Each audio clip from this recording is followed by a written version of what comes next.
Assalamualaikum warahmatullahi wabarakatuh. Terima kasih sudah mengklik video ini. Dukung kami dengan cara like, subscribe, dan komentar ya. Sekarang, yuk kita mulai ceritanya. Bayu hanya ingin bekerja dengan jujur di negeri orang, tapi harapannya hancur saat ia dikhianati oleh sesama anak bangsa. Terlantar di kota asing tanpa uang sepeser pun, Bayu hanya duduk diam di bangku taman. Ia tak tahu dari arah yang tak disangka. Takdirnya sedang berubah, berkat hati seorang janda yang baru saja kehilangan pegangan hidup juga. Hari itu, ia tiba di Belanda dengan segenggam harapan. Ia berasal dari Banyuwangi, sebuah kota kecil yang akrab dengan angin laut dan aroma kopi dari dapur-dapur pagi. Meski tak menyelesaikan pendidikan tinggi, Bayu dikenal sebagai anak yang tangguh dan tak pernah malu bekerja kasar. Maka ketika kenalannya dari Jakarta menawari pekerjaan di restoran Indonesia di Belanda, Bayu langsung menyambutnya. Restoran itu terletak di pinggiran kota kecil dekat Haarlem. Bangunannya sederhana, tidak terlalu mencolok dari luar, tapi di dalamnya wangi rempah-rempah menguar seperti pengingat akan tanah air. Pemiliknya adalah orang Indonesia juga, Pak Haryo. Begitu Bayu memanggilnya. Saat pertama tiba, Bayu disambut hangat. Ia diberi kamar kecil dekat dengan tempat ia bekerja dan mulai bekerja keesokan harinya. Tapi kehangatan itu tak bertahan lama. Bayu bekerja hampir setiap hari. Mulai dari memotong sayur, mencuci piring, melayani tamu, hingga membersihkan toilet. Ia nyaris tak punya waktu istirahat. Awalnya ia pikir ini bagian dari proses awal. Tapi setelah 3 minggu bekerja, ia belum menerima bayaran sepeser pun. Sabar ya nak Bayu, belum waktunya gajian. Begitu kata Pak Haryo sambil menepuk bahu Bayu. Bayu diam. Ia tak ingin dianggap menuntut, tapi minggu berganti bulan dan gaji yang dijanjikan tak kunjung datang. Ia mulai bertanya-tanya apakah semua ini akan dibayar atau hanya dimanfaatkan. Suatu malam setelah membersihkan dapur yang berantakan karena pesanan pesta, Bayu memberanikan diri bicara lagi. Pak, maaf, saya cuma ingin tanya, apakah bulan ini gaji saya bisa dibayar? Selama di sini, saya belum pernah mengirim sedikit pun uang ke kampung. Pak Haryo mendengus lalu berkata dengan datar, sabar, di sini kan banyak pekerja. Bapak bayar satu persatu dulu. Nggak bisa semua sekali bayar. Tapi Pak, ucap Bayu, aku sudah bekerja di sini hampir 4 bulan, Pak. Selama inikah gaji di Belanda? Lanjutnya. Mendengar ucapan Bayu, kuping Pak Haryo seketika panas. Dengan nada tinggi ia berkata, kalau kamu enggak suka, ya silakan keluar. Banyak orang yang mau kerja di sini, bukan kamu saja. Kata-kata itu menghantam Bayu seperti tamparan. Ia tak lagi menjawab, hanya menunduk. Pagi itu juga, ia naik ke kamarnya, mengemas ranselnya yang sudah usang, dan meninggalkan restoran tanpa pikir panjang. Karyawan lain mencoba untuk menghentikan langkahnya, namun keputusannya sudah bulat. Aku kesini bukan untuk menjadi babu orang. Banyak orang di belakangku yang menggantungkan hidup, dan aku tidak akan membiarkan orang menginjak harga diriku, katanya. Lalu melangkah meninggalkan temannya. Ia berjalan kaki ke taman kota, duduk di bangku kayu menghadap kanal. Udara pagi menusuk, tapi Bayu hanya diam menatap air yang tenang. Ia merasa asing, bukan hanya karena negara ini tak memberinya tempat, tapi juga karena sesama bangsanya sendiri justru yang membuatnya terbuang. 2 hari berlalu, Bayu tidur di taman, makan dari roti yang dibagikan relawan. Ia tak tahu harus kemana. Telepon genggamnya sudah mati. Tabungannya habis. Ya Allah, hamba tidak sanggup dengan ujian yang Engkau berikan ini. Tolonglah hamba ini. Batinnya dalam kesunyian sambil meneteskan air mata. Lalu pada pagi ketiga saat ia duduk termenung seperti biasa. Hari itu ia menyusun rencana untuk mencari pekerjaan. Apa saja yang penting bisa makan. Dia tidak mau mati kelaparan di negeri orang. Tiba-tiba, lamunannya teralihkan mendengar langkah pelan menghampirinya. Seorang perempuan berambut pirang mengenakan mantel wol dan sepatu karet penuh lumpur, berdiri tak jauh dari bangku tempat Bayu duduk. Dia memandang Bayu sebentar lalu bertanya dengan suara lembut, "Sir, apa kamu baik-baik saja?" Bayu menoleh pelan, mata mereka bertemu. Wanita itu mungkin berusia awal 40-an. Wajahnya tampak lelah, tapi penuh ketulusan. Bayu mengangguk ragu, tak tahu harus menjawab apa. "Namaku Helena," katanya pelan sambil duduk di ujung bangku. "Aku melihat kamu dalam 3 hari ini tidur di sini. Aku tinggal tidak jauh dari sini." Bayu hanya membalas dengan anggukan. "Kalau kamu butuh tempat tinggal sementara atau pekerjaan ringan, aku punya peternakan kecil. Kamu boleh bantu-bantu. Lagi pula aku sedang butuh orang." Bayu tertegun. Apakah ini mimpi?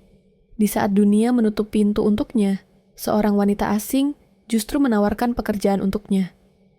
"Terima kasih ya Allah telah memberi hamba jawaban," gumamnya dengan penuh rasa syukur.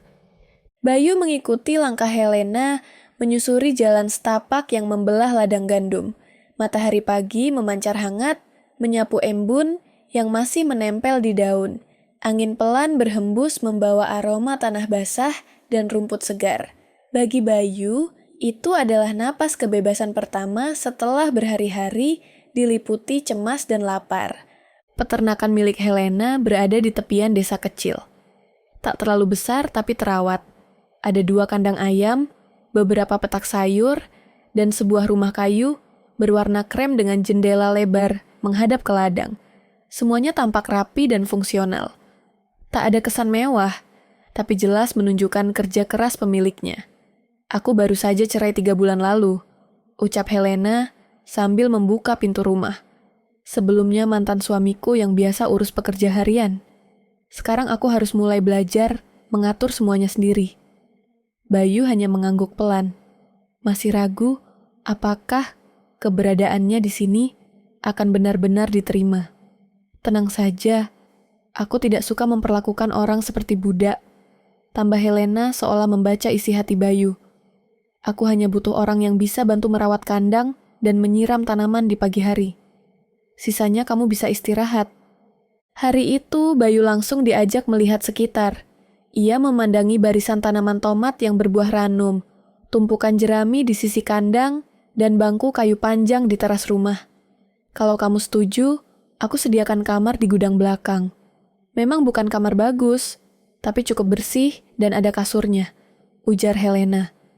Bayu tersenyum kecil lalu menjawab pelan, "Saya mau, Bu. Saya mau bekerja sebaik mungkin." Hari-hari berikutnya, Bayu mulai terbiasa dengan rutinitas pagi.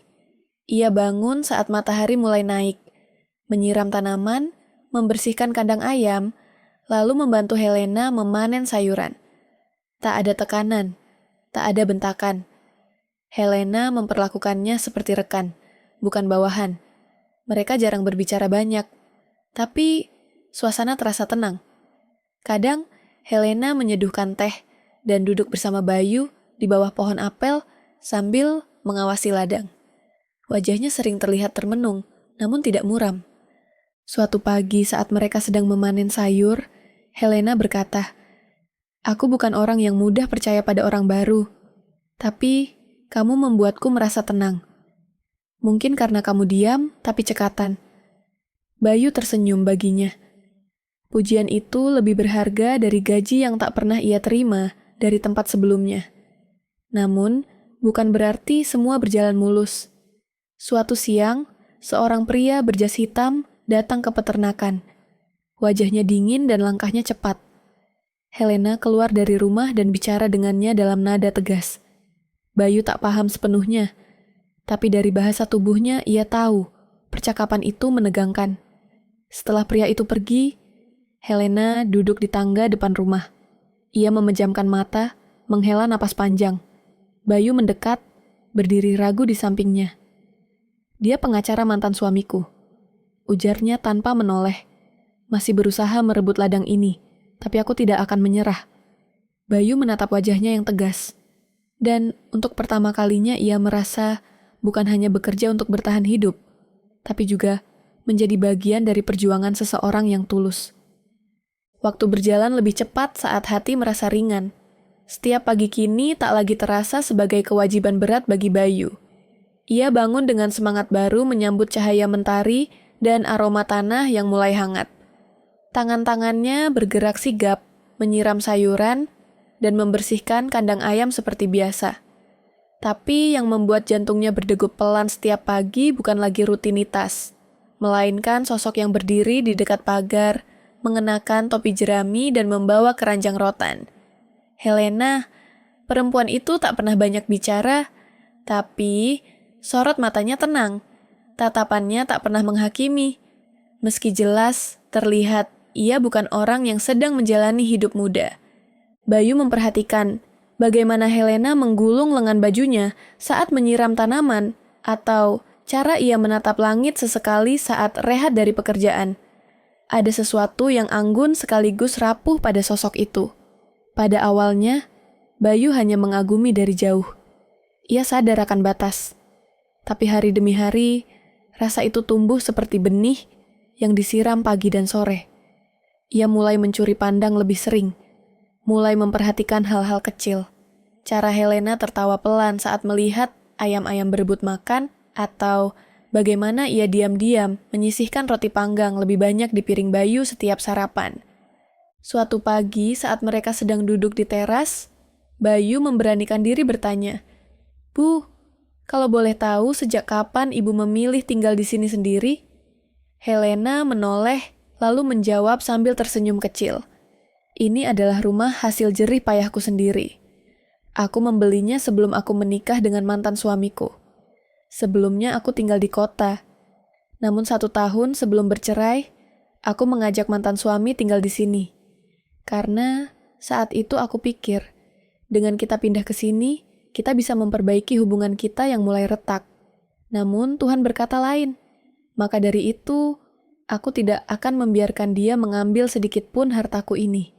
Jawabnya menahan rasa sakit yang begitu dalam.